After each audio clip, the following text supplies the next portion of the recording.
పుణ్యక్షేత్రాలలో ఈ మంగళగిరి ఓ మహా పుణ్యక్షేత్రం. గుంటూరు, విజయవాడకి మధ్యలో ఓ పురాతన పుణ్యక్షేత్రం. శ్రీ పానకాల స్వామి కొలువై ఉన్న ఈ కొండ ఆకృతి మోకరిల్లిన ఏనుగు ఆకారంలో ఉంటుంది.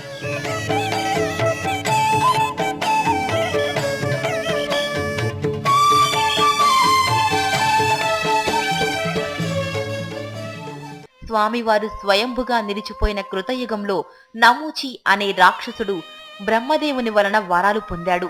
ఎవరి వలనైనా గాని ఎటువంటి శస్త్ర అస్త్రములు చేగాని మరణము పొందకుండా ఉండేలా కోరుకున్నాడు. ఆ తరువాత గర్వంతో కన్ను మిన్ను కానక సర్వలోకాల పాలకుల్ని హింసించడంతో వారంతా వెళ్లి విష్ణుమూర్తితో మొరపెట్టుకున్నారు. ఆ పరంధాముడు చూస్తూ ఊరుకుంటాడా? నేనున్నాను, భయపడకండి అని స్వామి అభయమిచ్చారు.